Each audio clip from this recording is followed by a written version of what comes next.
step into the flickering candlelight and silent forests of medieval Europe, where superstition reigned, neighbors whispered, and suspicion alone could cost you your life. Discover the grim daily realities of those labeled witches, the stories of infamous witch trials, the mysterious folk practices that blurred lines between magic and medicine, and the surprising luxuries of those who hunted and judged them. Imagine a night when the wind sighs through the trees, like an old woman whispering secrets she no longer wishes to carry. Picture the moon, pale and watchful, casting soft silver shadows over the patchwork of thatched roofs and crooked lanes. The village sleeps, but somewhere beyond the edge of the last flickering lantern, a woman sits alone by a low, crackling fire. Her hands move slowly over bundles of dried herbs. Her breath mingles with the scent of rosemary and wild sage. Hello, dear listener.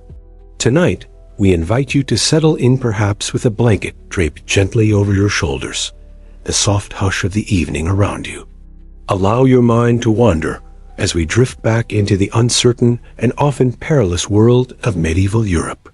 This journey isn't one of kings and knights, or shining armor and grand halls. Instead, we slip quietly into narrow alleys and silent meadows, into kitchens thick with smoke and gardens dotted with quiet charms. We follow the fragile thread of life as it trembles beneath the weight of fear and rumor.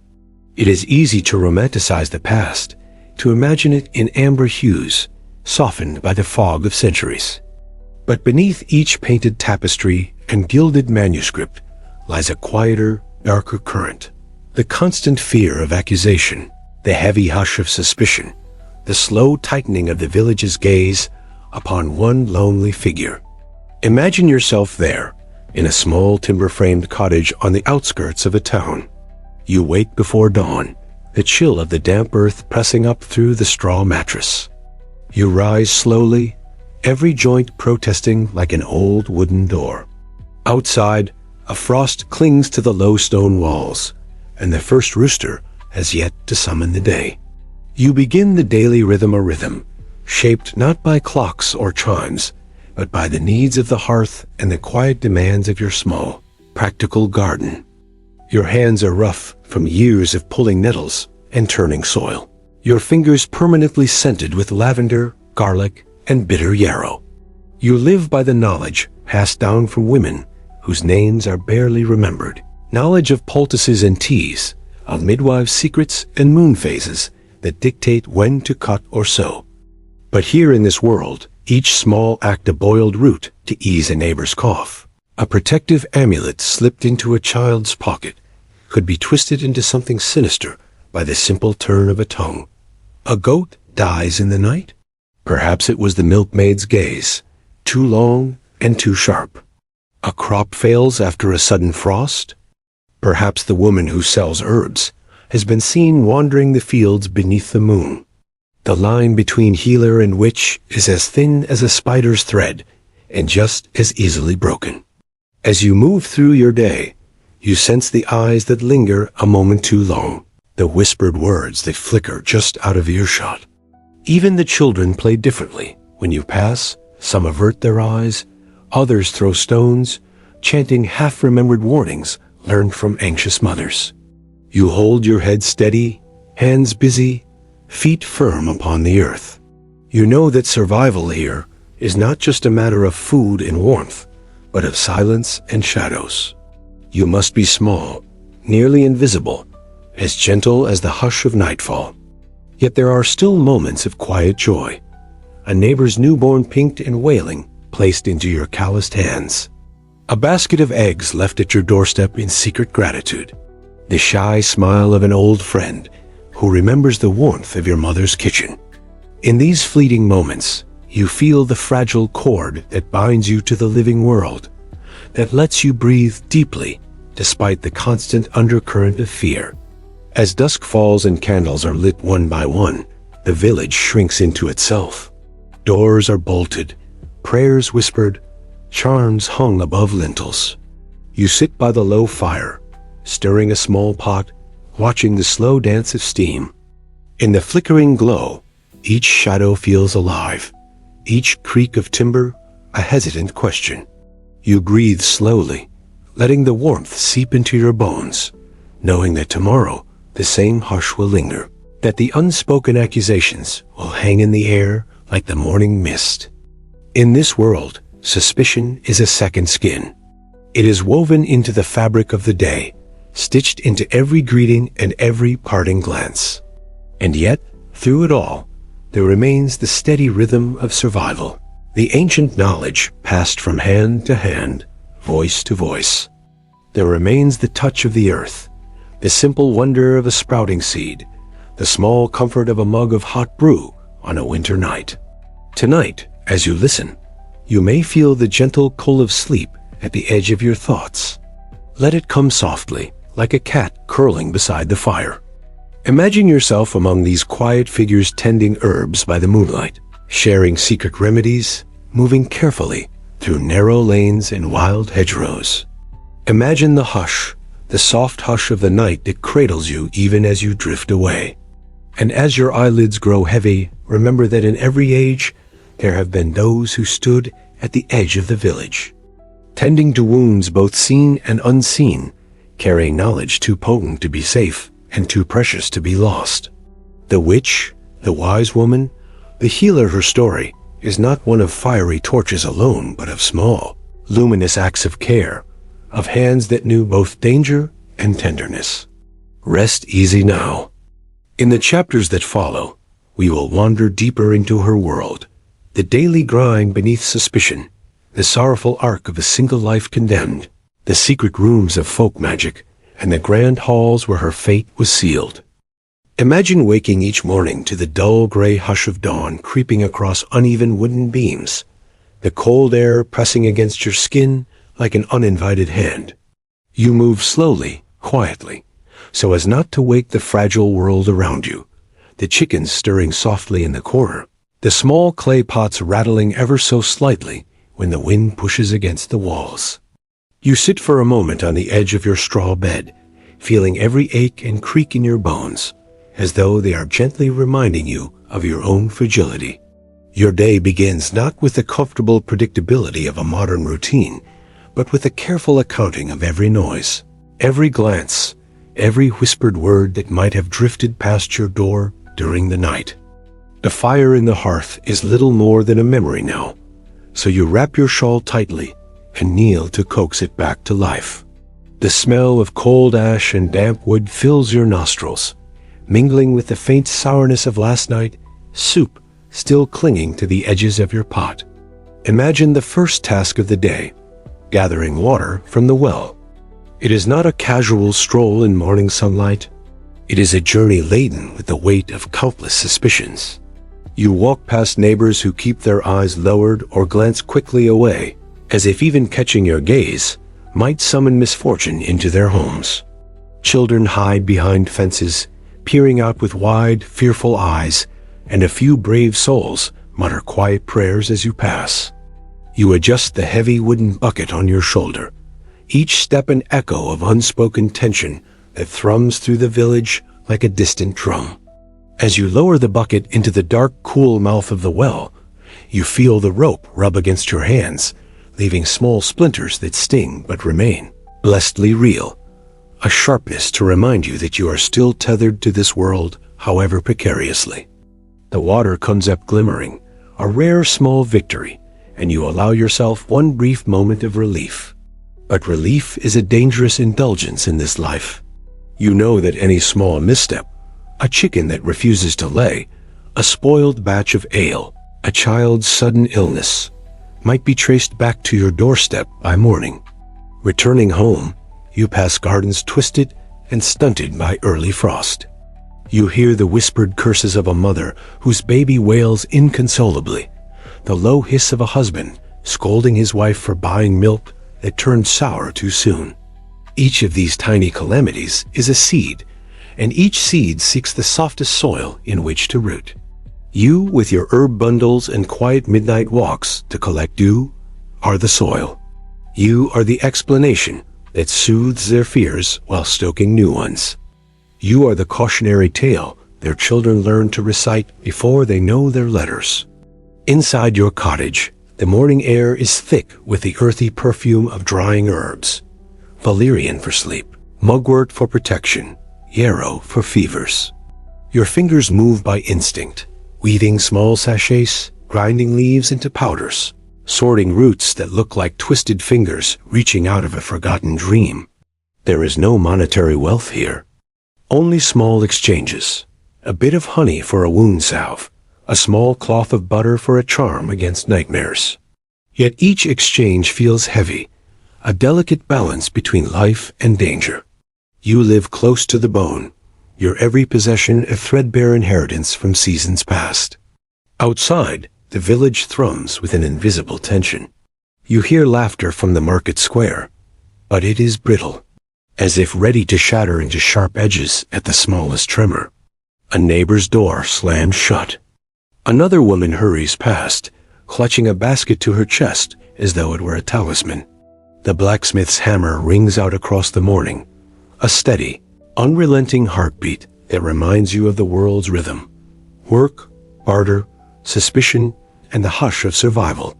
You glance at the small window, the light spilling across the floor like liquid gold. It touches the small charm you keep near the door, a sprig of rowan, a few beads, a single feather from a magpie. It is not meant to harm or summon, only to protect. Yet in a world that does not understand the language of symbols, even the simplest talisman becomes a mark of guilt. The church bell tolls, calling the faithful to confession, to prayers of deliverance from evil. You hear the words carried on the wind, witch, temptation, fire, and you tuck your chin lower into your shawl. The day wears on in a series of small tasks, mending torn sleeves with coarse, uneven thread, boiling a weak gruel that smells faintly of onion and hope, gathering more herbs before the afternoon sun dips too low. You feel the sun on your back, a heavy warmth that feels both comforting and accusatory. Every movement is a careful choreography of survival, a dance performed on a tightrope stretched between necessity and fear. As dusk begins to curl its long fingers around the village, smoke rises in slow spirals from chimneys, mingling with the early evening mist. You close your shutters gently, as if afraid the wood might betray you with a loud crack. You light a single candle, the flame trembling in the still air, casting uncertain shadows that sway like silent watchers on the walls. In this small circle of light, you feel both protected and exposed, a lone island in a sea of rumor and uncertainty. The village outside recedes into the hush of night, punctuated by the distant bark of a dog or the sudden wail of an infant. In this hush, you feel the weight of every whispered word that might be gathering in dark corners, every pointed finger rehearsing its accusation in secret. You move slowly to your small pallet, folding yourself into the soft, worn folds of your blanket. You listen to the quiet rhythm of your own breath, as if it might offer some secret reassurance that you remain, for now, among the living. The crackling of the last embers whispers like a tired friend, and you close your eyes, knowing that when morning comes, the same delicate dance will begin anew. You will rise, gather water, tend your herbs, accept wary glances and cautious trades. You will continue this quiet negotiation with the world, offering small comforts in exchange for your fragile place among them. Tonight, let your own breath slow to match that ancient rhythm. Let the hush of these shadows guide you softly towards sleep, where the accusations cannot reach, and the forest is just a forest again. Where the woman at the edge of the village is only a healer, a mother, a daughter, not yet a witch in someone else's fearful tale. Imagine stepping out into the pale morning mist, your feet sinking into the damp earth, each blade of grass sparkling under tiny droplets, like silent stars scattered at your toes. You move slowly toward the small patch of land you call a garden, though it is hardly more than a tangle of green threads among the rocks and clay. Your hands sink into the soil, turning it over with careful, reverent movements. Each root you uncover carries with it the subtle promise of relief. Burdock to cool fevers, comfrey to mend bruises, time to chase away the tightness in a child's chest at night. But in these same roots lies the seed of suspicion. You feel it in the way the air seems to tense when you walk by with a bundle of freshly cut herbs. You hear it in the way mothers hush their children when you appear on the path, in the cautious steps of a merchant's wife who crosses herself twice as she passes you at the market. Even the priest's gaze, once indifferent, now slides over you like a blade across skin. Cold, decisive, prepared to divide what is known from what must be condemned. Life under this unspoken sentence is not marked by sudden moments of terror, as stories often suggest. Rather, it is a long, slow erosion, like water wearing away at stone. You begin to measure your words more carefully, to fold yourself smaller when you pass through the village square. You keep your head low when the church bell rings, and retreat quickly when a group gathers for an announcement or sermon. You live inside the hush, inside the long pauses that hang between sentences. You learn to listen for the subtle changes in a neighbor's tone, the small shifts in how they greet you, as though their words carry small knives hidden among the pleasantries. The tools of your trade become hidden in plain sight. A simple mortar and pestle, a clay pot for boiling roots, small linen pouches for storing powders. Yet each of these could become a silent witness against you. If a cow stops giving milk, if a child grows pale and thin, your knowledge, once sought in whispers at twilight, becomes the cord that tightens around your own neck. You know this because you have seen it unfold. You watched as a friend, a midwife skilled in turning breech babies, was led away one dawn, her hands bound, her hair matted to her face from the rain. You heard her cries echo down the narrow lanes, swallowed by shutters hastily slammed. Later, the village children threw pebbles at her door, chanting the new names they had learned from their mother's fearful whispers. You carry these echoes with you, folded into the quiet creases of your day. You continue to plant, to grind, to whisper small protective words over the pots simmering on your hearth. You hold your breath when a rooster crows strangely, or when a dog howls at the moon. You hear your own pulse in your ears when the priest visits unexpectedly, his voice gentle but sharp, as though he were testing the air for any whiff of sulfur. In the stillness of night, you sometimes remember when your skills were simply skills, when knowledge of the moon's phases meant good planting and strong harvests, when knowing how to draw out a fever made you a blessing, not a threat. But seasons turn, and fear grows like ivy, climbing into every window, curling around every mind. You watch the ivy grow and understand that it will not stop until it has covered every surface. And yet, even under the shadow of this creeping dread, you continue.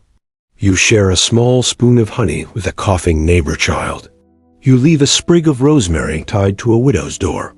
These small acts are your quiet rebellion, your way of saying, I am still here. I am still more than your stories. You live in the fragile space between need and fear, between gratitude and betrayal. As the days shorten and the nights stretch long and cold, you tend to your hearth with more care. The fire's glow becomes your small sun, the low hum of your kettle your private lullaby. You mend your shawl for the 100th time, each stitch a silent testament to your endurance. You remember the softness of your mother's voice when she taught you which roots were safe and which flowers could steal a man's breath in his sleep. You remember her hands, warm and certain, pressing yours into the soil. You wonder if she felt the same tremor of watchful eyes, the same shiver when a door creaked too late at night. Underneath your weariness, a quiet pride pulses. You hold knowledge that has been passed from woman to woman, a lineage not written in books, but carried in the rhythm of breath and the gentle press of hands. You know that this knowledge is dangerous, not because it is evil, but because it cannot be controlled, cannot be taxed or tithed or bent to a lord's will. And so it must be silenced, even if by fire. Tonight, as you draw your shawl tighter and listen to the hush of the winter wind against your walls, you let your mind wander to safer places, to the taste of summer berries, to the softness of moss under your bare feet, to the low laugh of a friend long gone. You let these gentle thoughts curl around you like the last warmth of the hearth, guiding you softly into sleep.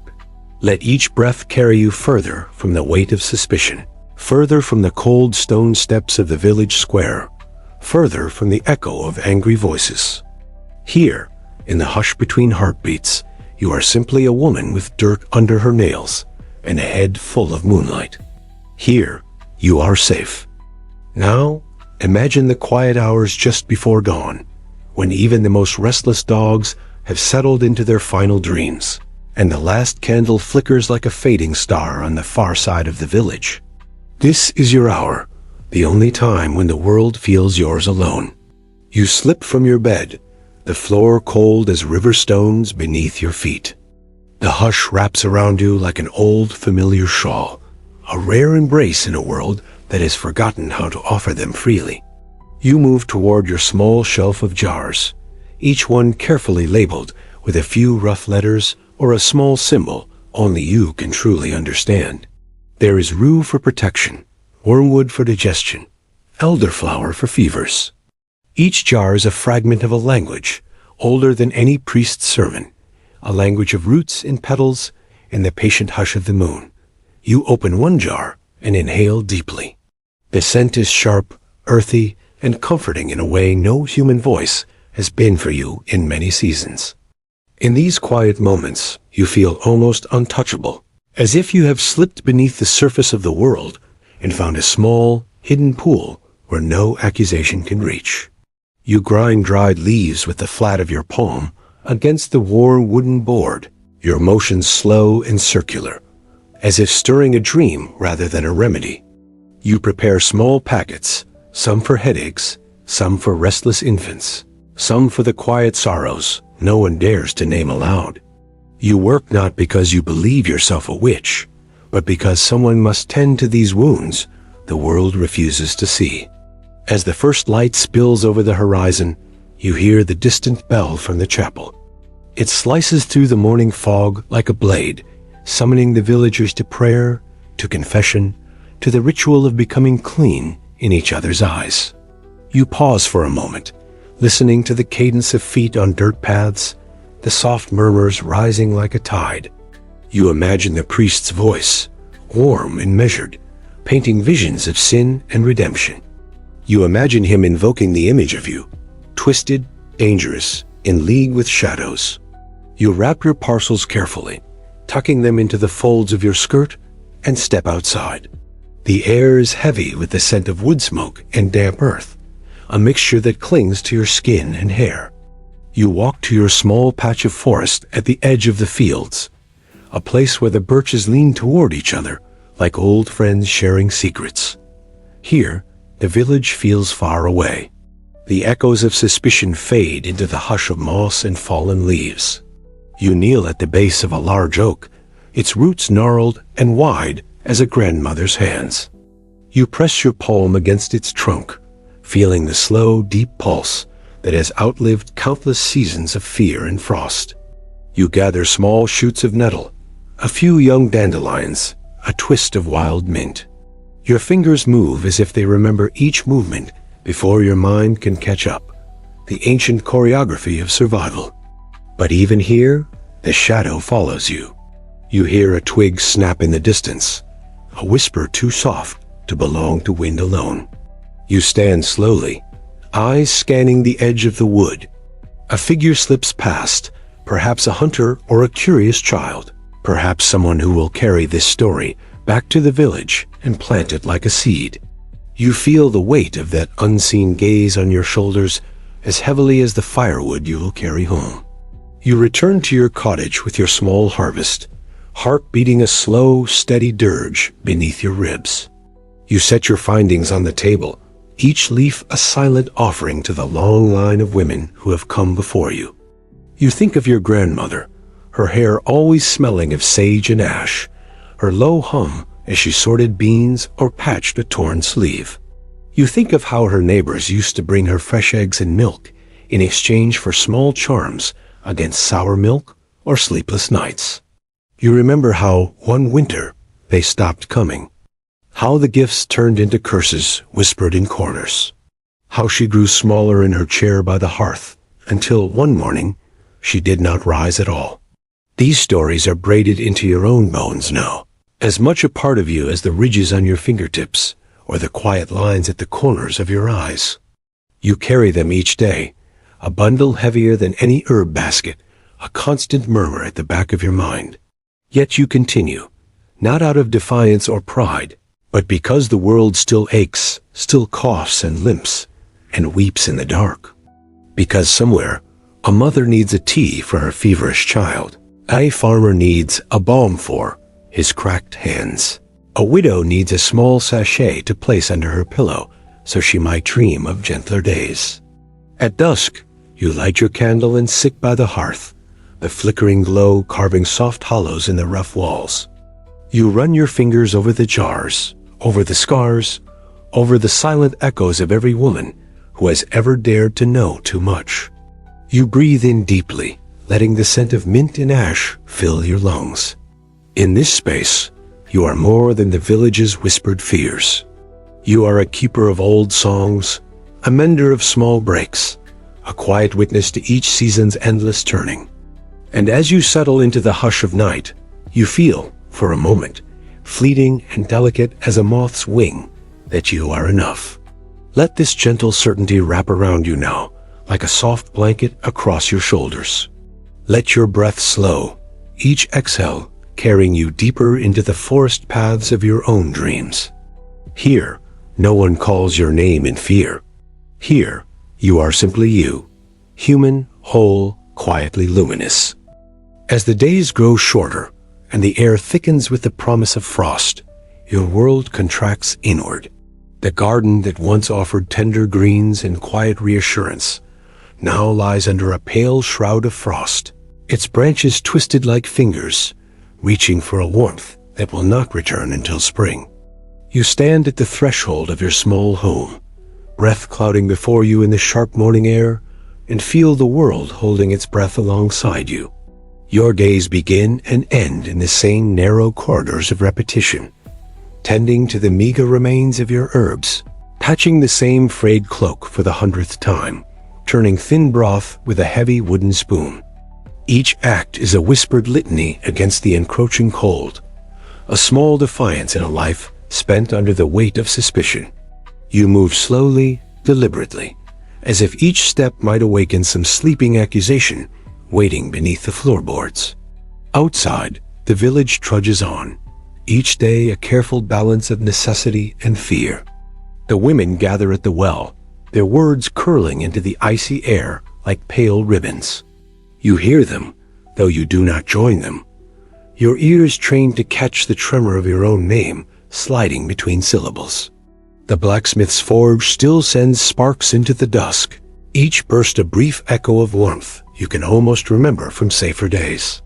Children huddle together, small clusters of chapped cheeks and bright eyes, their laughter hesitant, as if they already sense that joy is a luxury easily revoked.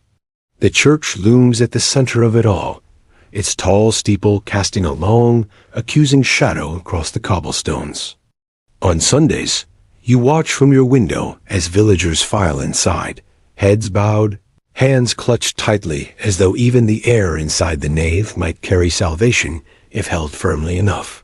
You see them emerge, faces marked with a kind of brittle resolve, glancing quickly from side to side as if hoping to outrun their own doubts. You do not join them.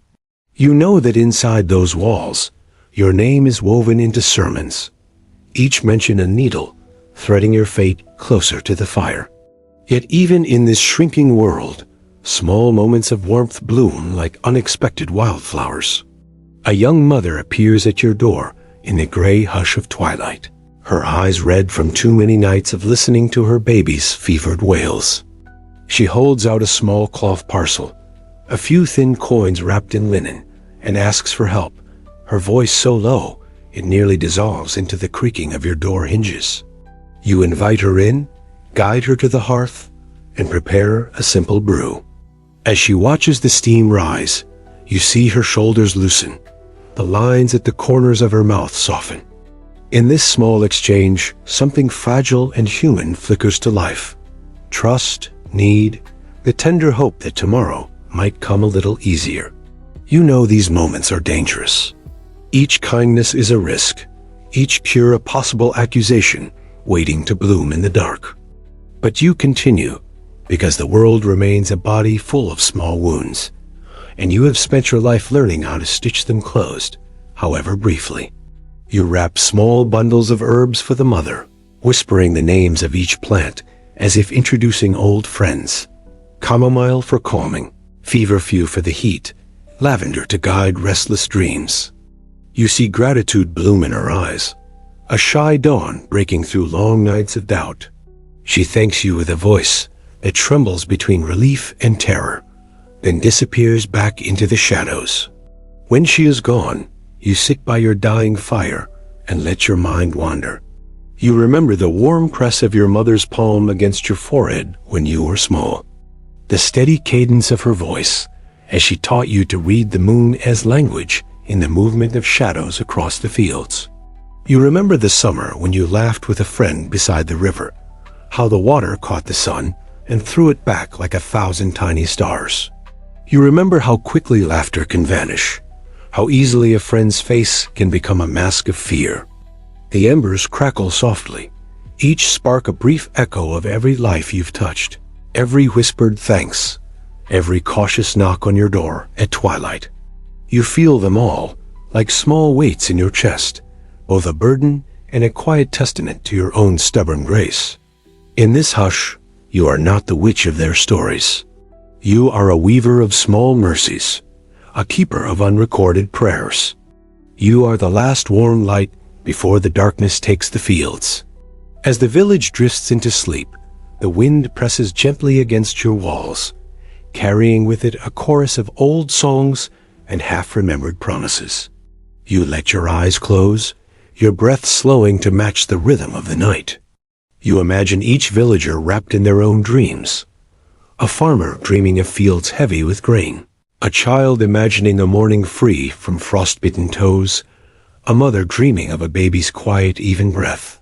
You imagine yourself there too, not as an outcast, not as a whisper in someone else's fear, but simply as a woman, whole and unbroken, moving through the world with gentle certainty. In this final hush of the day, let the shape of your own breath guide you. Let each inhale carry the soft scent of lavender and ash, each exhale scatter your worries like petals on a quiet stream. Here, beneath the layers of rumor and suspicion, beneath the heavy cloak of frost and flame, you remain, tender, enduring, luminous in your small, steadfast acts of care. And so, as you drift into sleep, let this gentle truth hold you close. You have survived another day. You have kept the quiet covenant with yourself, with your herbs, with every life you have touched in secret. You are still here, and that, in all its fragile defiance, is enough. Imagine now the soft hush of an alpine dawn in the 18th century. The pale pink light unfurls slowly across steep slopes, brushing the tops of pine trees and sparkling on the wet stones of narrow streets. You are in Glarus, a small town in Switzerland, where every sound seems to echo off the cliffs like a quiet prayer. The air is thin and sharp, scented with wood smoke and the faint sweetness of hay drying in lofts above the stables. You walk slowly down the winding lanes, your fingers tracing the rough timber of cottage walls, your eyes drawn to the shadows flickering behind shuttered windows. Each home holds its own small constellation of secrets. A sick child whose cough keeps the mother awake all night. A farmer counting the last few coins left after a harsh winter. A baker who fears the next tax more than he fears the biting cold. In this fragile ecosystem of suspicion and survival, even a misplaced glance can spark a chain of quiet calamities. And into this brittle world steps Anna Goldie. Imagine her as a young woman, her dark hair coiled neatly at the nape of her neck, her hands quick and strong from years of labor. Born in 1734 to a poor family, Anna learned early that a woman's worth was often measured by her usefulness rather than her dreams.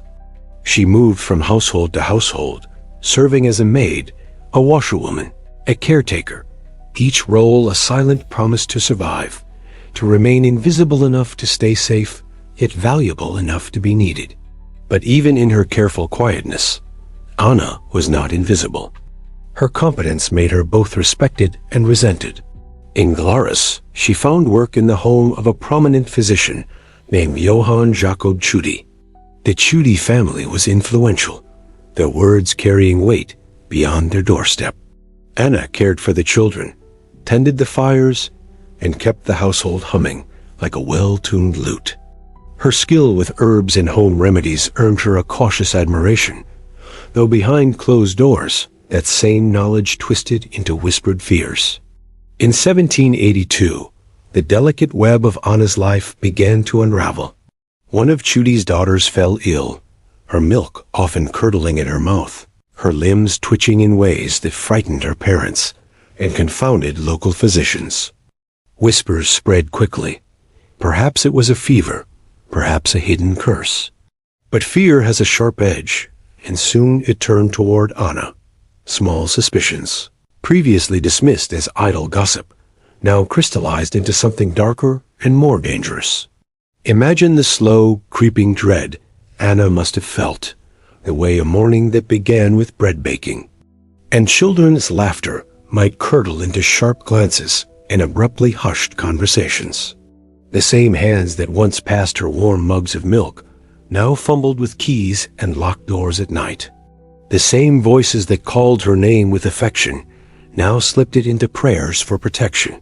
In these narrow lanes and thick-walled homes, once you became an object of fear, there was no gentle way back. Anna would have seen it in the eyes of the market women, in the stiff backs of the men passing her in the street, in the sudden absence of neighbors on her doorstep. Her remedies, once sought after, now seemed to glow with a sinister light. A single lost pin in the milk jug, a child's fevered dream, a chicken's sudden death. Each tiny incident piled atop the next until they formed a towering accusation impossible to scale down. Anna found herself standing alone against an entire town's collective dread, her fate woven not from deeds, but from the shifting tapestry of rumor and fear. The town authorities seized upon these threads eagerly. In an era when science and superstition waltzed uneasily together, the idea of a witch still carried a dangerous magnetic power. It offered a simple narrative, an enemy to hold responsible for every small misfortune, every inexplicable tremor in daily life. Anna was arrested and brought before a tribunal, her name already echoing as a dark cautionary tale before a single testimony was heard.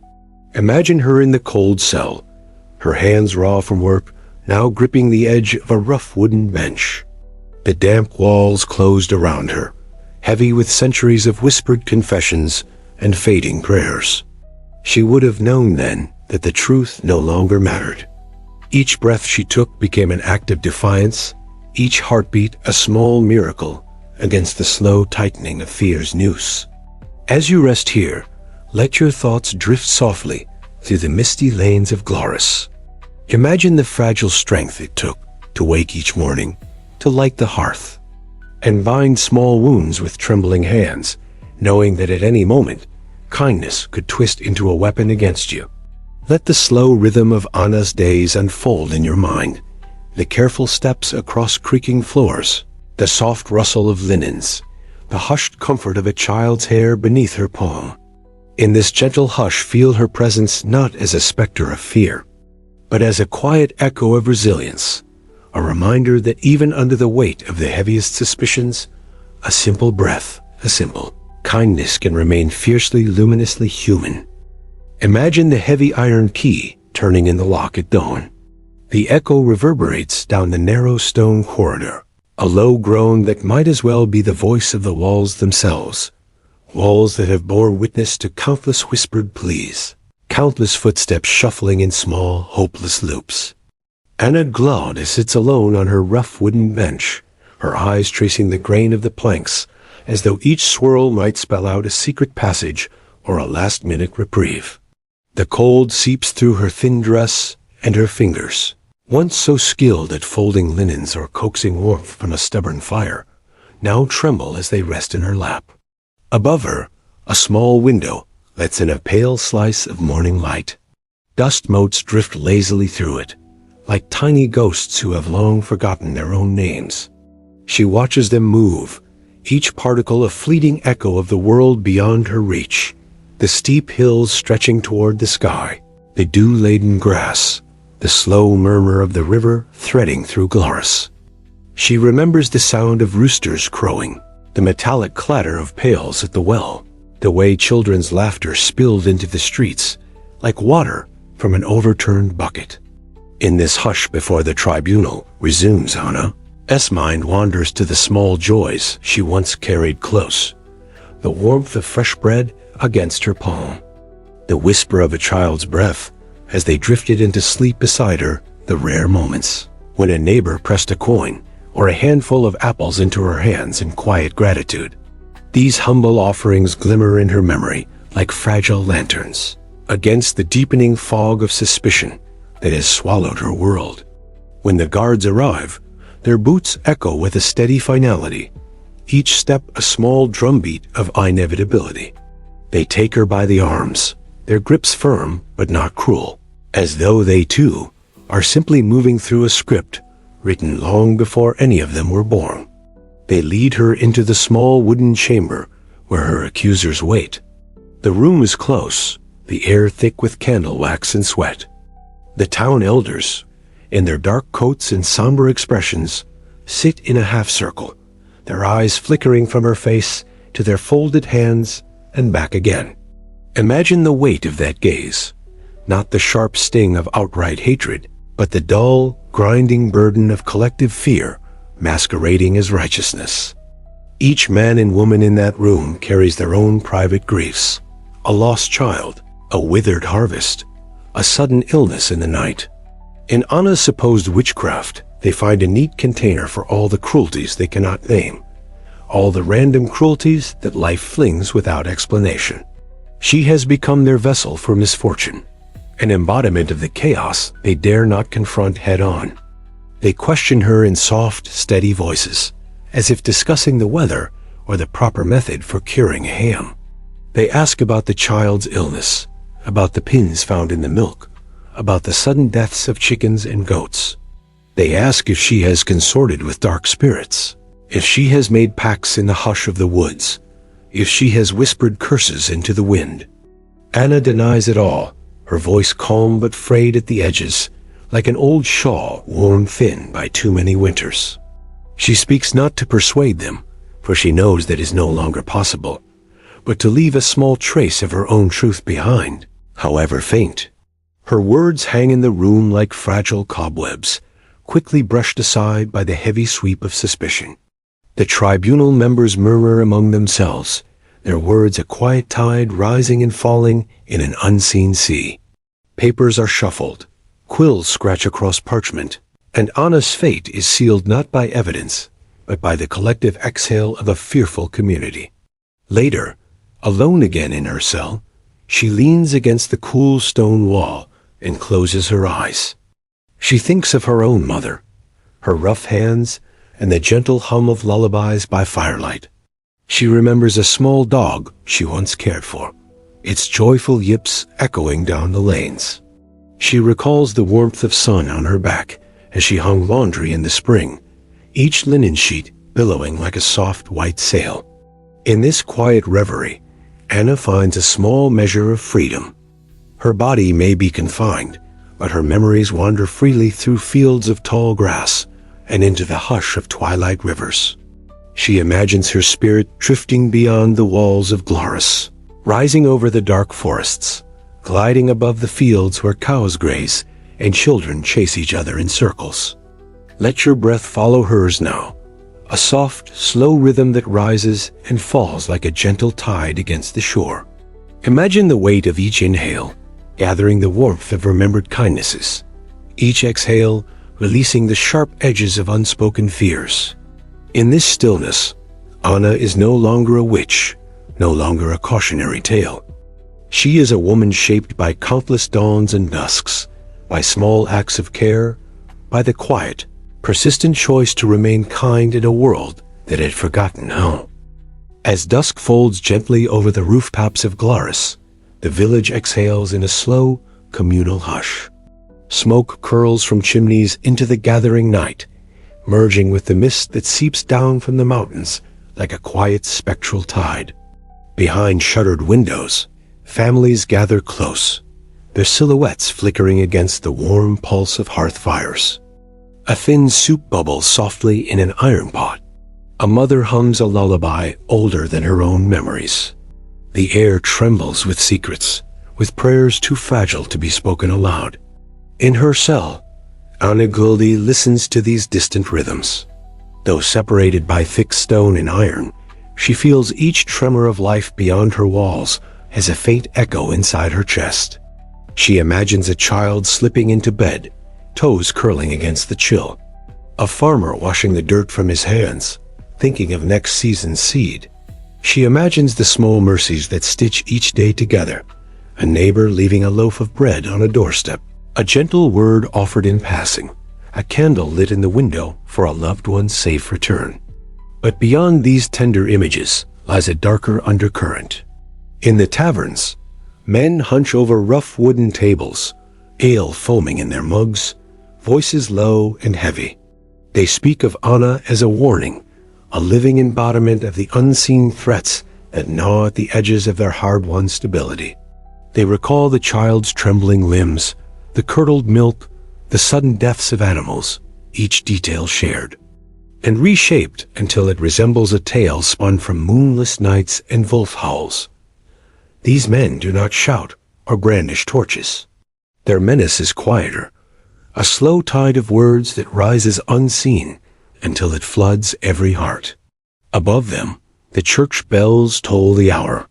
Each peal rolls through the narrow lanes like a heavy breath, a call to remember the delicate balance between salvation and condemnation. In Anna's time, the church is not merely a place of worship. It is an arbiter of truth, a final authority in a world where reason and myth dance together in uneasy steps. Within its walls, her story is already being rewritten. No longer a woman who healed and nurtured, but a creature of the shadows, an emissary of forces too wild to control. In her solitary cell, Anna tries to untangle this new identity being woven around her like a coarse, unyielding cloak.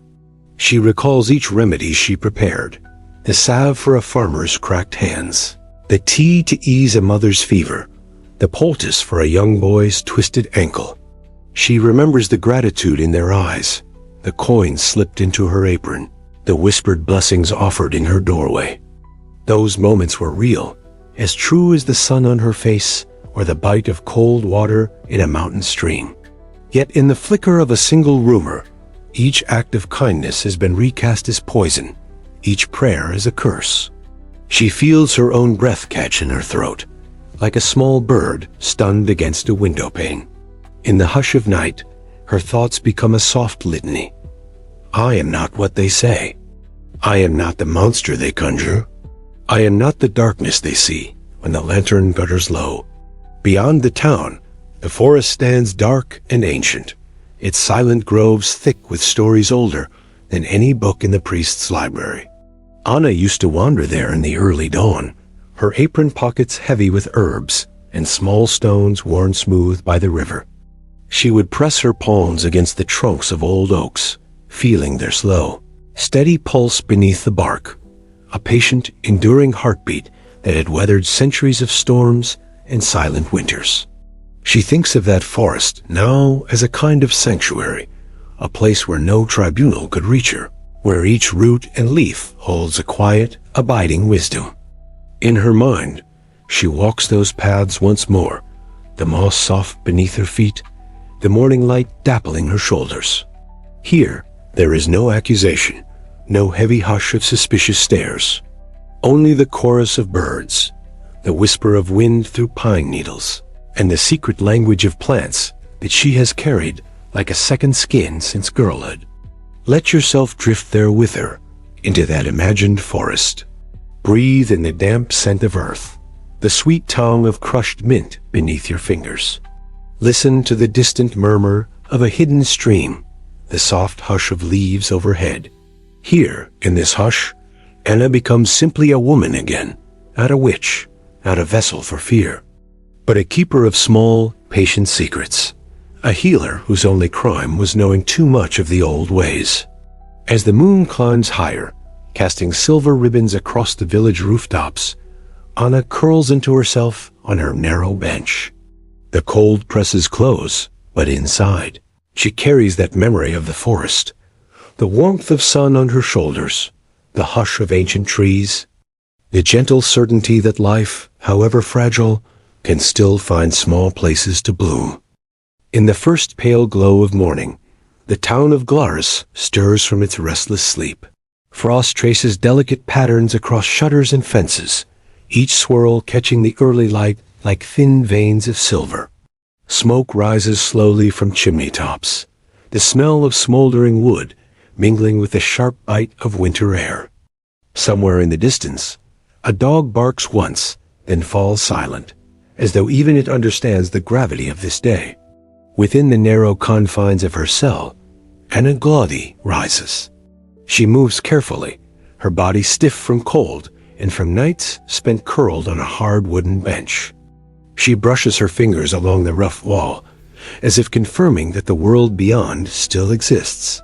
The meadows that will soon bloom again, the river that winds like a patient silver thread through the valley, the market stalls that will fill with apples and onions and heavy loaves of rye bread.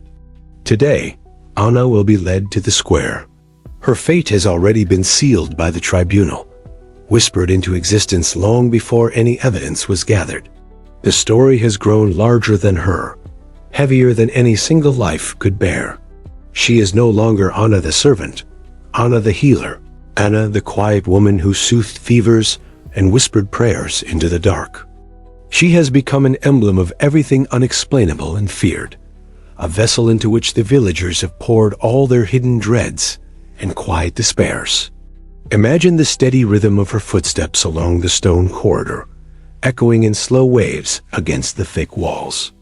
Guards flank her sides, their eyes averted, their grips firm but devoid of malice, as if they too have resigned themselves to the cruel choreography of their duty. Outside, a low murmur grows, a tapestry of hushed voices stitched together by the tremor of anticipation. Some come out of obligation, others from curiosity, and a few, perhaps, from a secret hope that witnessing her end will somehow fortify their own fragile places against the darkness. The square is cold, the air heavy with the scent of damp earth and the breath of too many gathered bodies. The villagers shift and shuffle, their scarves pulled tightly around pale faces, their eyes darting from one neighbor to the next, as though afraid of being seen seeing too much. Children cling to their mothers' skirts, their wide eyes reflecting a confusion too deep to name. At the center of it all stands the scaffold, a simple wooden structure, unremarkable and yet echoing with the weight of countless unspoken fears. Anna ascends the steps slowly, her hands bound before her, her head held with a quiet dignity that belies the tremor beneath her ribs. She gazes across the sea of faces, searching perhaps for one glance of recognition, one fleeting moment of shared humanity. But the crowd remains a single shifting mass, a faceless storm of collective guilt and longing. A hush falls as the magistrate steps forward, his voice rising in measured, almost ritualistic cadence. He recites the charges, each word cutting clean and cold through the morning air. Sorcery, maleficium, packed with unholy forces. The words tumble forth, heavy and ancient, as if pulled from a dusty ledger long forgotten in the dark corner of a library. Anna listens, each syllable pressing against her skin like icy rain. She does not cry out. She does not plead. Her silence is a final act of defiance, a quiet reclaiming of her own narrative, even as it is publicly dismantled. Imagine her breathing deeply now, her chest rising and falling like a small boat on a gray and endless sea. Perhaps she thinks of the forest, its green hush and gentle shadows. Perhaps she recalls a child's laughter echoing down a sunlit lane, or the scent of lavender as it bloomed in the warmth of late summer. These memories become her last sanctuary, the invisible cloak she wraps around her shoulders as she stands at the edge of the known world. As the sentence is carried out, the crowd remains riveted, eyes wide and hands clenched in silent tension. They will carry this image back to their homes, replay it in the quiet hours of the night, whisper it into their children's ears as a cautionary tale. Yet beneath the horror there lies a deeper unspoken fear, that they too might one day be caught in the same silent snare, that kindness might be mistaken for cunning, that a quiet life might become a vessel for the collective shadow. When it is over, the people drift away in small, hesitant knots, their footsteps echoing softly down the frostbitten lanes. The scaffold stands alone, a stark silhouette against the pale sky, a reminder of the fragile line between safety and suspicion. In her final moments, Anna becomes more than the sum of her accusations. She is every whispered prayer, every tender hand pressed to a feverish brow, every small act of kindness that went unseen. She is a mirror held up to a world too afraid to confront its own trembling heart. As you lie here, drifting between the gentle tug of sleep and the soft edges of waking, let your breath move in quiet solidarity with hers. Imagine the rhythm of her final steps, the echo of her final gaze, the warmth of the forest she held in her memory like a secret lantern. Let each inhale carry a small echo of her courage. Let each exhale release the shadows clinging at the corners of your own mind. In this hush, Anna is no longer bound by rope or rumor. She becomes a quiet, enduring pulse beneath the earth, a soft breath woven into the early mist. And as the world tilts gently toward morning, her spirit moves forward, not as a witch, but as a woman who, in the end, remained steadfastly human. Imagine a small, moss-covered cottage nestled at the edge of an ancient wood. The air is thick with the scent of damp earth and the low, steady hush of wind through pine needles. Inside the dim room, a woman kneels beside a narrow hearth, her hands deftly wrapping a bundle of herbs in a worn linen cloth. A single candle flickers, its flame casting soft shadows that stretch and curl across the low ceiling. This is not a scene of sinister plotting or whispered curses. Instead, it is a quiet ritual of protection, of survival. The woman, perhaps a grandmother known for her gentle touch, or a young mother desperate to shield her child from the night's terrors, gathers rosemary for remembrance, lavender for calm, and sage for purity. She folds the cloth carefully, tying it with a simple thread dyed from marigold petals. This humble charm, a small defense against unknown misfortunes, will be hidden beneath the hearthstones or sewn into a child's pillow. In medieval Europe, fear was a constant companion. Disease, famine, war, and sudden, inexplicable deaths shaped each day's fragile rhythm. Medicine, when it existed, was rudimentary and often overshadowed by spiritual explanation. And so, in a world trembling under the weight of the unknown, simple folk turned to charms, talismans, and protective rituals, acts of quiet defiance against an unpredictable universe. Among these folk defenses, the so-called witch bottle held a particularly poignant place. Imagine it, a small, unassuming vessel, perhaps an old stoneware jug or a glass flask tucked away beneath floorboards or buried at the threshold of a home. Into it, a person might pour urine, tangled in bent nails, shards of glass, bits of hair, or fingernail clippings, even scraps of fabric from a loved one's garment. Each item carried a piece of the inhabitant's life, a fragile barrier woven from the rawest threads of daily existence.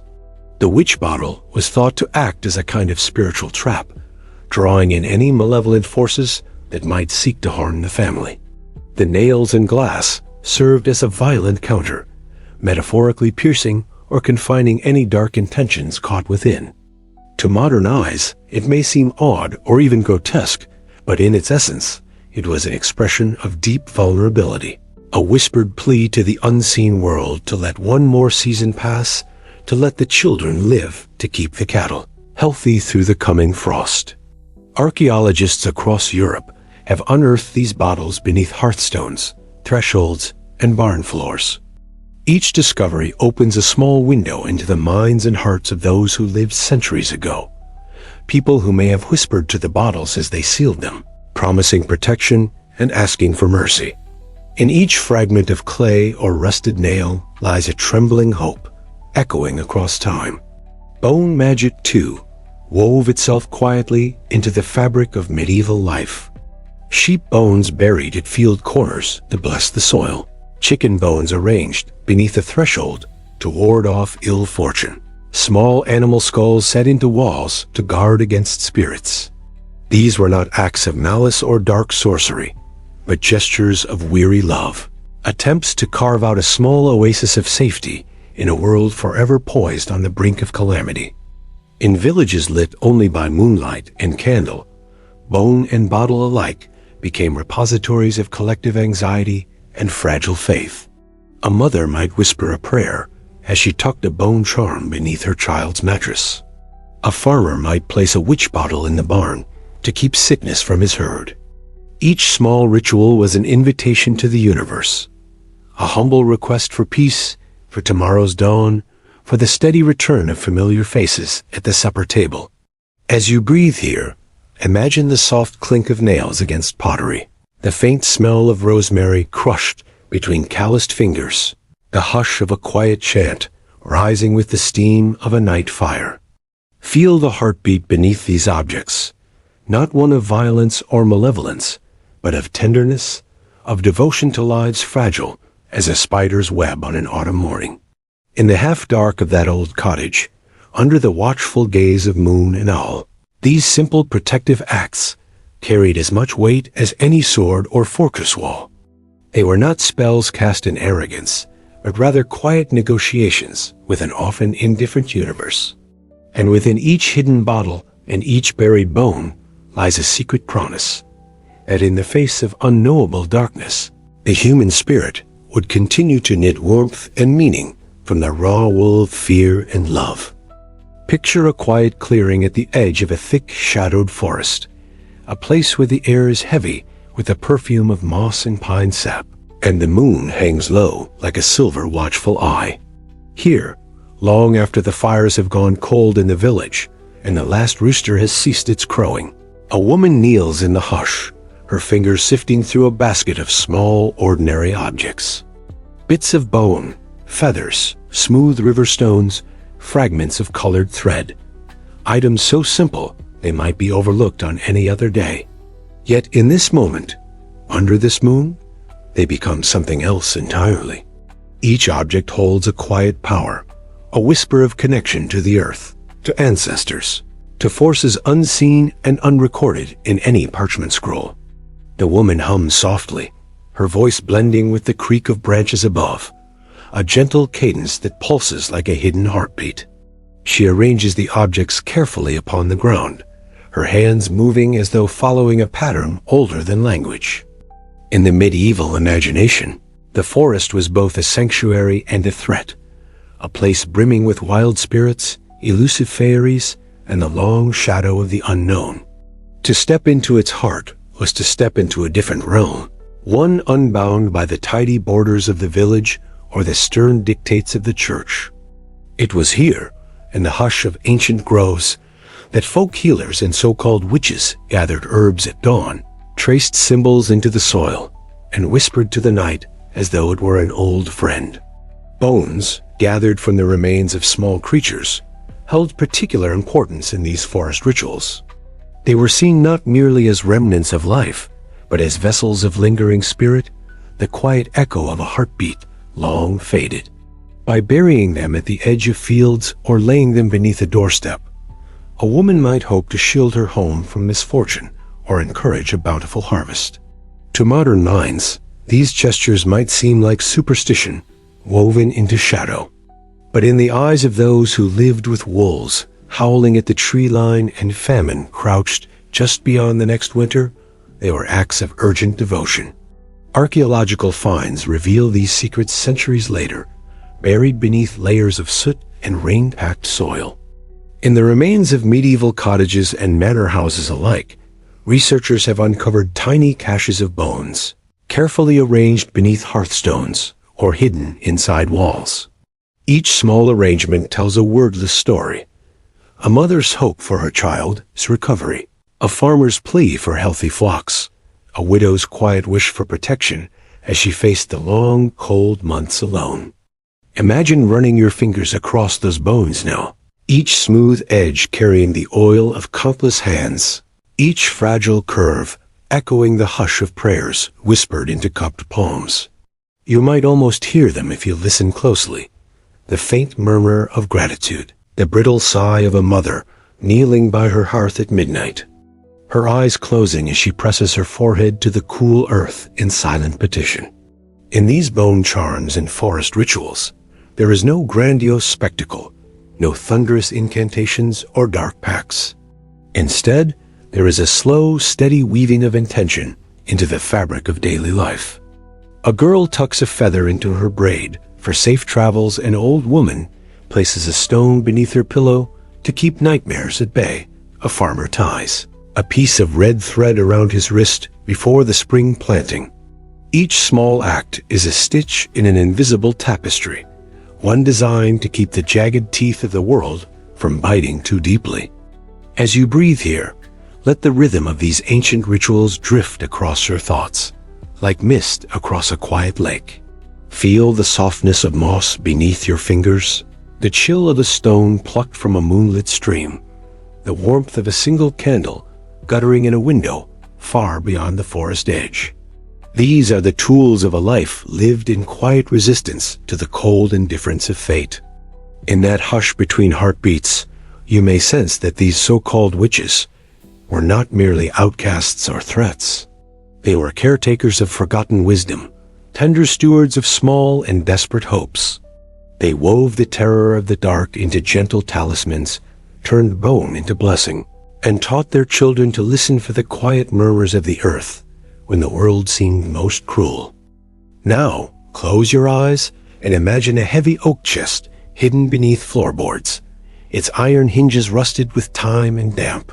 Inside, nestled among old linens and forgotten trinkets, lies a collection of small, brittle papers covered in looping, careful script.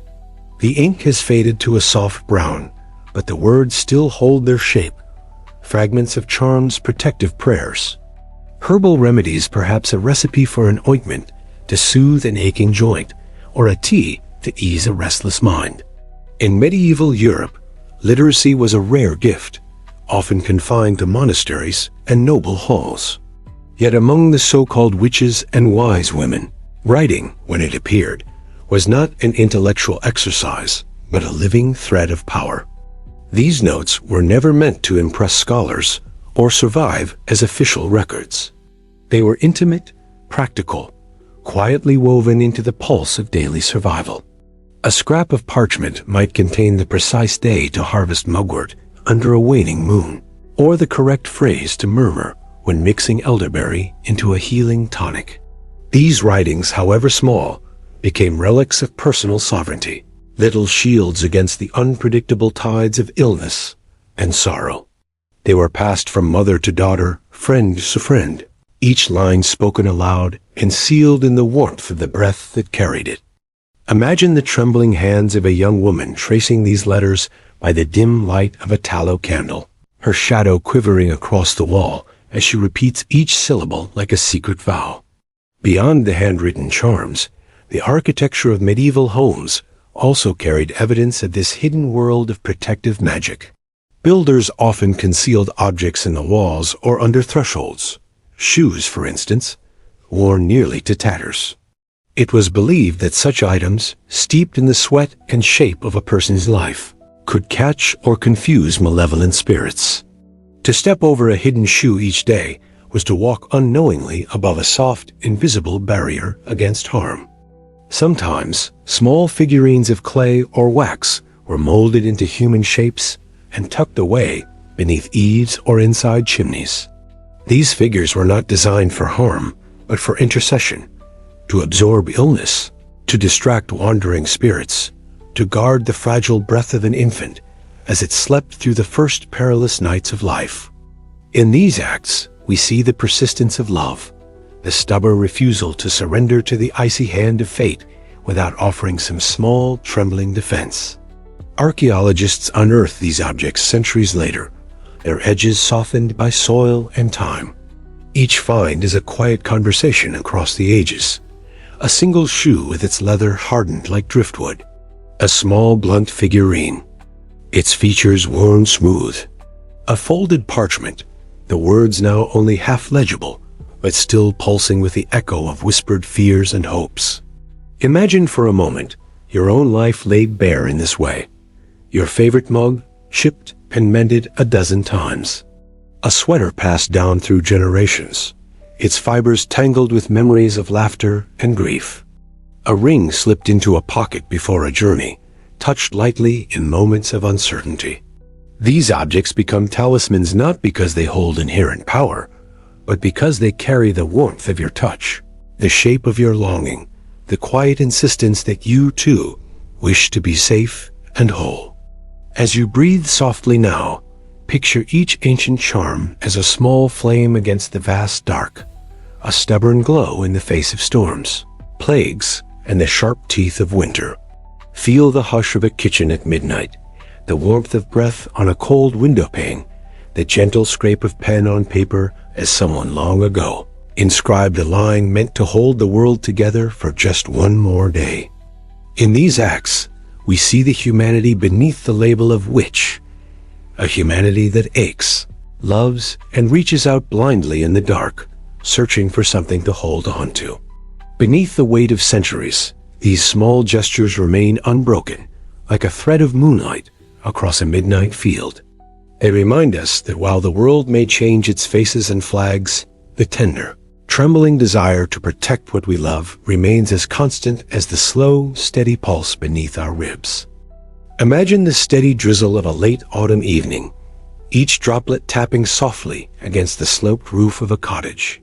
The hearth crackles inside, its glow spilling across a small wooden table crowded with clay jars, dried herbs tied in neat bundles, and a scattering of pressed flowers, their colors faded, but their outlines still whispering of summer fields. A woman sits by the fire, her fingers moving slowly as she grinds dried roots in a small mortar. She hums under her breath, a tune handed down through countless generations, a melody that feels less like a song and more like a gentle incantation stitched into her bones. Her movements are rhythmic and patient, each swirl of the pestle, an echo of her grandmother's hands, each soft breath a prayer that tonight her child will sleep without fever, her husband will return from the woods safely, and tomorrow's dawn will come without bad news. These quiet household rituals were not grand displays of arcane power. Instead, they were woven seamlessly into the rhythm of everyday life. A broom placed bristles up behind the door to ward off unwelcome spirits. A pinch of salt tossed over the left shoulder after a spill to deflect misfortune. A single black feather slipped under the mattress to keep nightmares at bay. Even the act of sweeping became charged with symbolic weight. Dirt was not merely refuse. It represented sickness, ill fortune, and spiritual debris.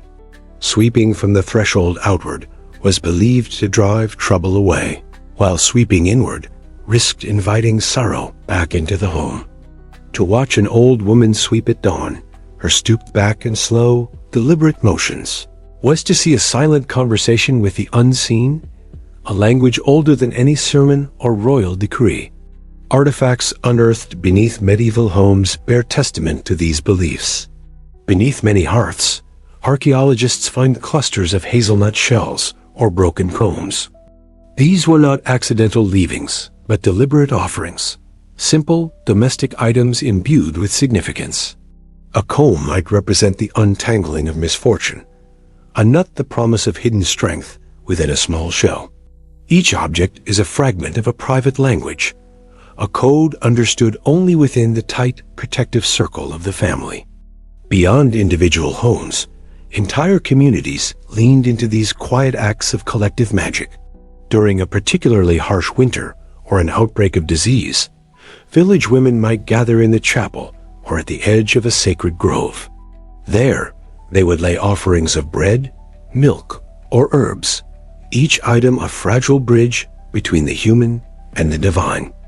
Together, they formed a chorus of hushed petitions, weaving their hopes into the cold night air with trembling hands and careful steps. In these communal spaces, fear became shared, and thus slightly lessened. When one woman married a protective amulet at her door, her neighbor might mirror the act the next morning. When someone knotted a red thread around a baby's wrist, another mother might be inspired to do the same. Like ripples on a still pond, these gestures spread quietly, each one amplifying the collective desire for safety and continuity.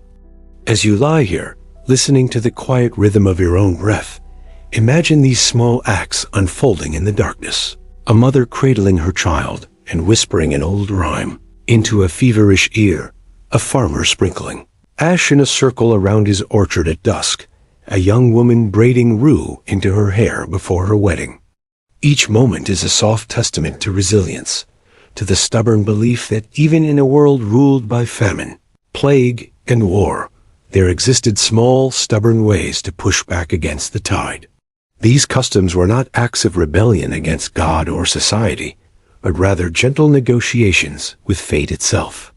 The so-called witch became a guardian of these unspoken agreements, a repository for the fears and hopes that could not be spoken aloud.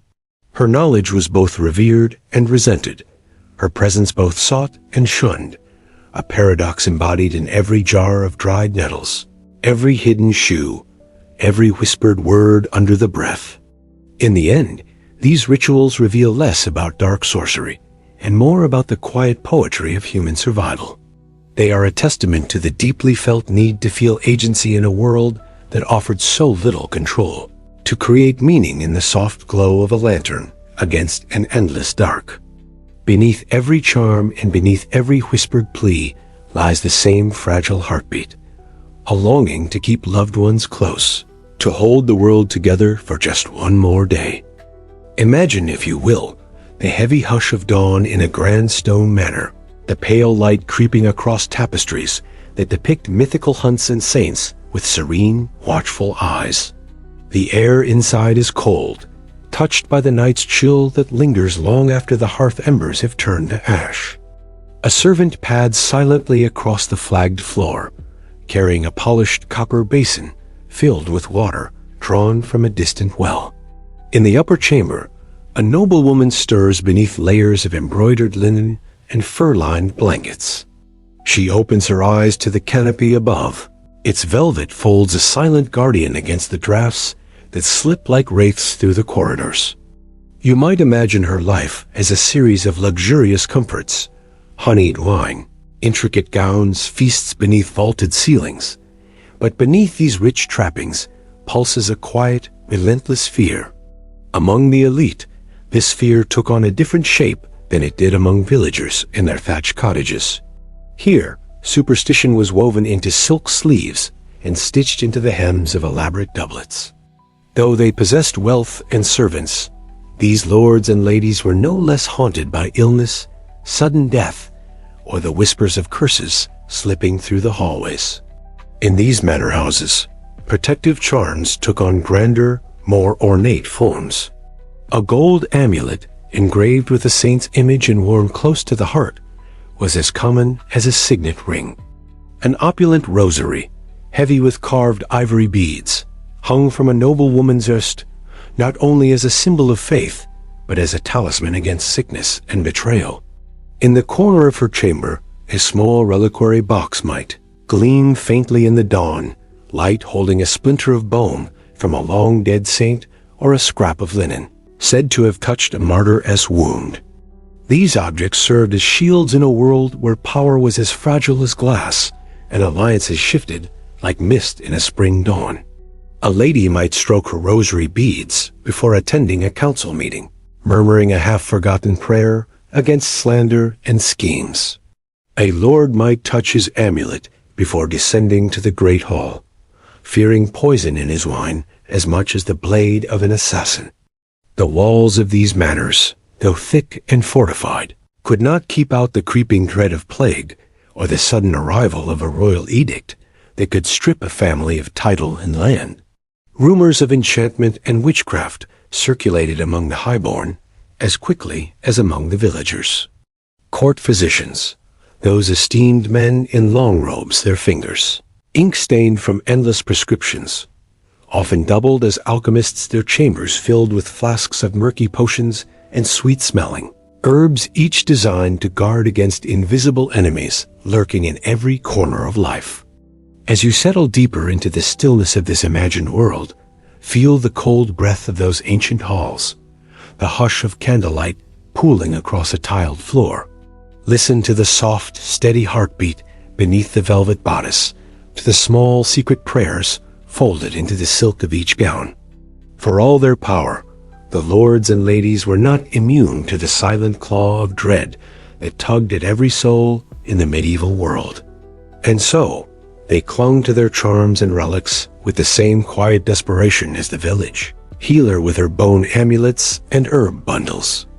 In that way, the grand and the humble were bound together by the same fragile thread, a longing for protection in a world ruled by shadows.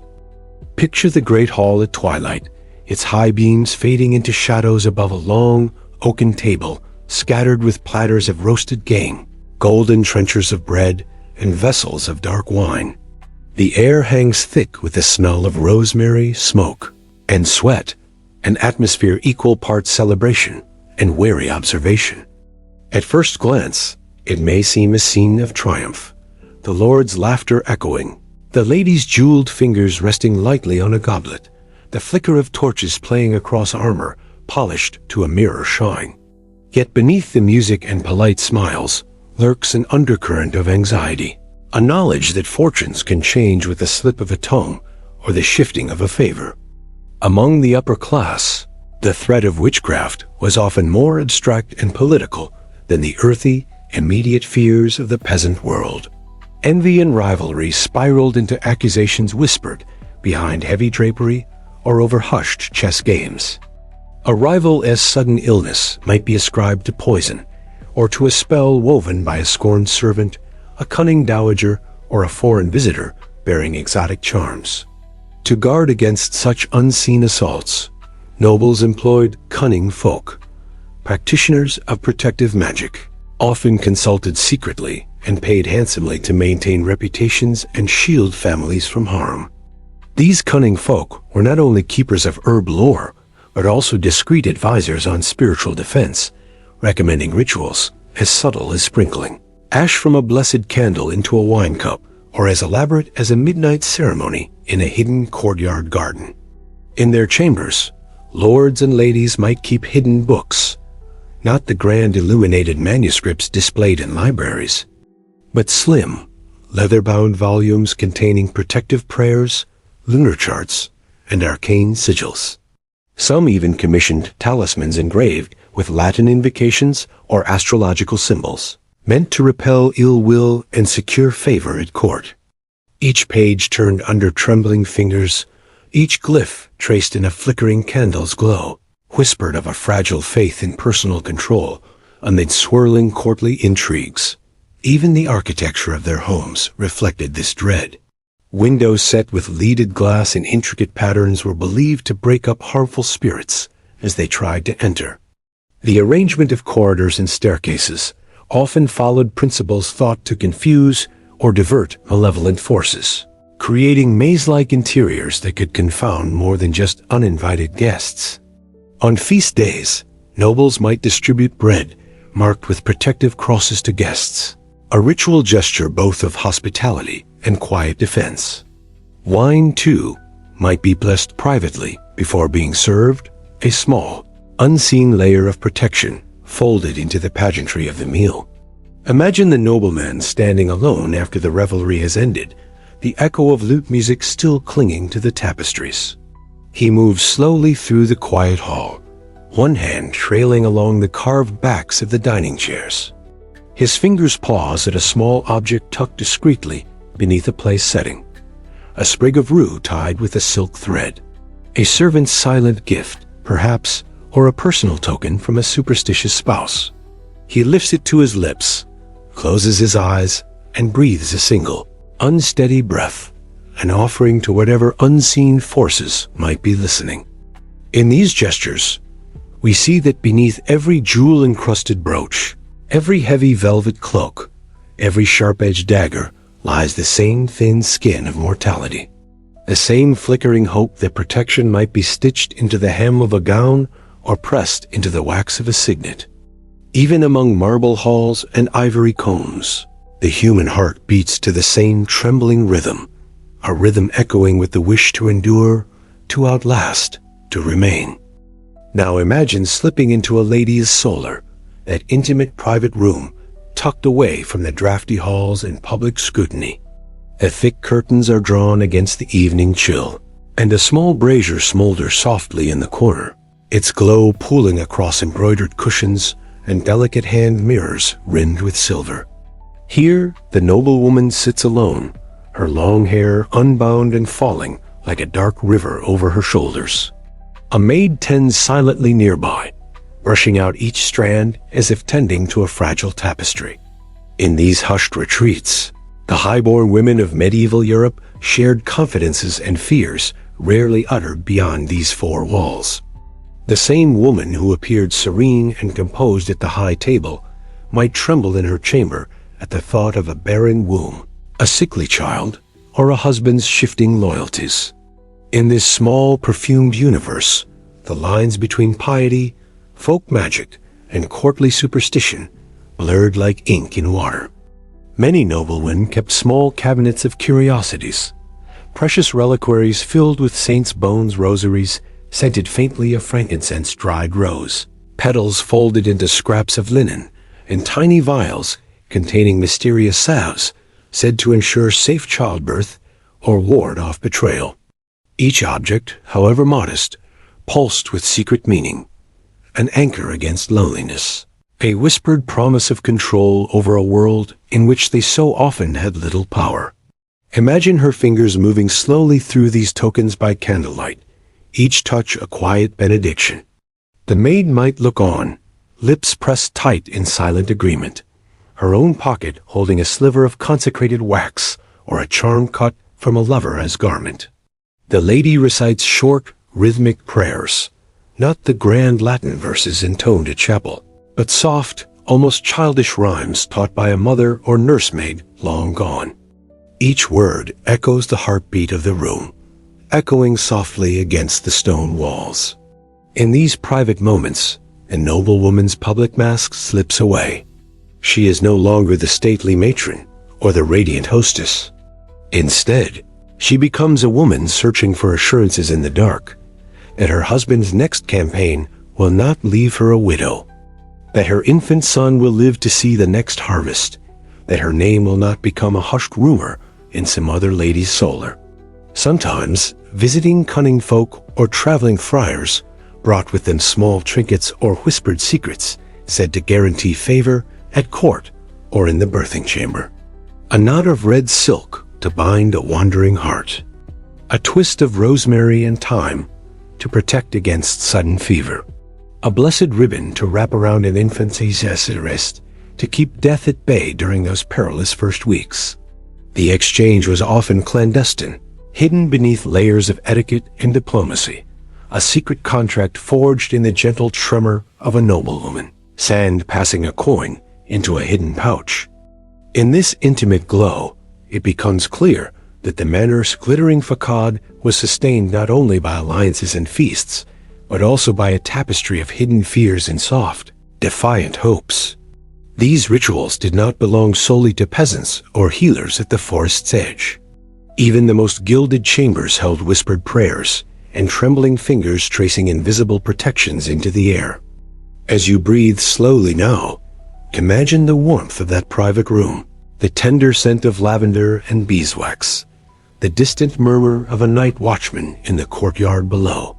Let the image of that solitary woman, cradling her charms beneath the moonlight, settle softly in your thoughts. In that hush, you might hear your own quiet wishes echoing back. Small, human, timeless.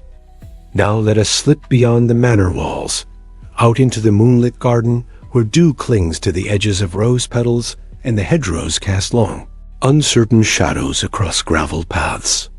A solitary figure moves through the maze of clipped yews and marble statues, the soft rustle of silk and fur trailing behind like a phantom echo. It is the master of the house, pacing slowly beneath the cold stars, his mind as restless as the breeze stirring the treetops. In these late-night wanderings, the nobleman carries burdens not easily seen during the bright revelry of day. Political alliances weigh upon him like an iron breastplate, each handshake at court a possible snare, each toast an unspoken threat. He may wear a jeweled ring bearing his family crest, but within the inner curve, hidden from view, a tiny rune might be etched, a quiet plea for strength and clear sight. He pauses at a stone bench, runs a gloved hand across its moss-soft surface, and breathes in the sharp scent of boxwood. In his pocket lies a small charm, perhaps a twist of parchment inscribed with a protective prayer, or a shard of crystal said to deflect envy and betrayal. He may have received it from a traveling alchemist, a trusted confessor, or perhaps slipped it from his wife's private collection, a secret inheritance of whispered spells and motherly caution. In that moment, beneath the vast, indifferent sky, his titles and lands seem distant, like a dream fading in early morning light. He is simply a man with a fragile body and a flickering spirit, caught in the eternal dance between ambition and vulnerability. The whisper of leaves above him seems to echo the low hum of his fears, an unexpected illness sweeping through his household, a rival's knife in a moonlit corridor, a royal summons demanding impossible loyalty. Nearby, a gardener's statue of the Virgin Mary watches silently, her carved hands forever folded in prayer. The nobleman touches his forehead to hers, an act that is neither strictly pious nor entirely superstitious, but somewhere in the soft, trembling space between. He closes his eyes, feeling the cool stone against his skin, and allows himself a single whispered thought. Apply that tomorrow he will return to this garden hole, that he will not wake to news of a son as fever or a brother sudden disgrace. Returning to his chamber, he moves slowly, each footstep a measured cadence in the quiet night. Passing through the manor's echoing halls, he feels the old stones breathe around him, holding centuries of whispered confessions and secrets in their cold embrace. The flicker of a lantern casts dancing shadows across his path, each shape briefly becoming a phantom memory. A father's stern voice, a mother's soft hand, the laughter of a child long grown and gone to war. Finally, he reaches his room, closes the heavy oak door behind him, and lets the weight of his embroidered cloak slide from his shoulders. At the bedside, he finds a small sachet of dried lavender and mugwort placed beneath his pillow, a gift from his lady, perhaps, or an old nurse's habit meant to ensure restful sleep and chase away dark dreams. Lying down, he lets the hush of the room wrap around him like a woolen blanket. His fingers brush the rune-etched ring once more, the tiny lines sharp against his skin. In the candle's last glow, his face softens, eyes drifting closed not in triumph or satisfaction, but in the simple, primal hope for another dawn. In this final moment, we see the mirrored vulnerability between those who ruled from high halls and those who toiled in fields and forests. Both wrapped amulets close, both whispered prayers into darkness, both trembled at the same unseen specters of sickness, betrayal, and loss. As you breathe gently now, imagine the echo of that nobleman's sigh drifting across the moonlit courtyard, settling softly beneath ivy-draped walls. Feel the rhythm of your own heart slow, like footsteps fading into the night. And in that tender hush, sense the quiet unity that connects all souls. No matter how grand their titles or humble their hearths, a shared longing to protect, to endure, to simply be. Imagine the first breath of dawn breaking across the quiet fields and manor rooftops. A pale, forgiving light creeping over the world, like a soft hand smoothing a restless brow. In that gentle glow, the ancient fears and whispered spells of the night begin to fade, like mist curling away from the dewy grass. The villagers stir, rubbing the last fragments of sleep from their eyes, their bodies stiff from straw mattresses and long, chilly nights. A kettle is set to boil over a hearth newly rekindled, the crackle of flame a small, brave defiance against the dark hours that came before. Somewhere, a mother hums as she stirs a thin pottage, her voice weaving through the quiet air like a soft thread mending the fragile edges of the day. Beyond the hedgerows and pasture fences, a manor house awakens too. Servants slip between corridors like shadows, their bare feet whispering over cold stones as they light lanterns and smooth rumpled covers. In the upper rooms, a noblewoman lifts her head, the echo of her midnight prayers still humming faintly in her chest. She reaches for a small reliquary near her bed, fingers pausing to trace its shape before rising to face a new day filled with politics, rumor, and the weight of appearances. In the gardens, the nobleman stands once more beneath the arching boughs, his breath clouding in the morning air. The protective charm in his pocket feels warm now, pressed close to his heartbeat all night long. He tilts his face to the emerging sun, eyes closed, allowing the first light to wash over his tired features, smoothing the lines of worry that traced his face in the moonlight. All across this world, from the smallest peasant hut to the grandest hall, there is a shared, quiet yearning, the hope that today will hold no sudden loss, no hidden curse, no creeping illness. A fragile wish, passed from one generation to the next, like a precious heirloom. As you lie here now, breathing softly, consider these countless souls, each one wrapped in layers of faith and fear, each one balancing on the thin line between what is known and what is unknowable. The so-called witches, with their herb bundles and whispered charms. The cunning folk scribbling protective sigils by candlelight. The noble ladies holding relics close against their heartbeats. The lords who watched the stars and feared the turning of courtly tides. All of them moving through the same quiet rhythm of vulnerability and longing. In the hush of this early hour, the boundaries between them soften. Titles dissolve, curses fade into memory, and what remains is a single shared human heartbeat echoing through time. You might feel it now, a soft pulse beneath your ribs, a quiet warmth curling at the edges of your thoughts. You are not standing before a scaffold or huddled in a drafty chamber tonight. You are here, safe, wrapped in layers of your own chosen comforts, your own protective rituals, however small they might be, the flick of a bedside lamp, the arrangement of pillows, the steady ticking of a clock on the shelf. Each tiny act is its own gentle incantation, a modern echo of the same ancient desire to hold back the night just a little longer. As your breath grows slower, imagine the glow of that medieval dawn spilling across the meadows and mossy walls, washing away the last of the cold shadows. Hear the distant clink of pails at the well, the soft rustle of linen being shaken out in a courtyard, the gentle creak of a gate swinging open to the fields beyond. Let each sound drift through you, light and fleeting, like a lullaby carried on a spring breeze. When you close your eyes, know that beyond all the myths and terrors, beneath the layers of history and superstition, there lies the simple, enduring warmth of life, small meals shared by a hearth, the comfort of a hand on your shoulder, the hush of breath in the dark. In these moments, we find the deepest magic of all, connection, endurance, and quiet hope. So, let go now. Allow yourself to drift beyond the flicker of candles and the rustle of silk, beyond the hiss of herbs in a pot, beyond the hushed prayers beneath the moon. Drift into that soft, endless meadow where dawn is always just beginning.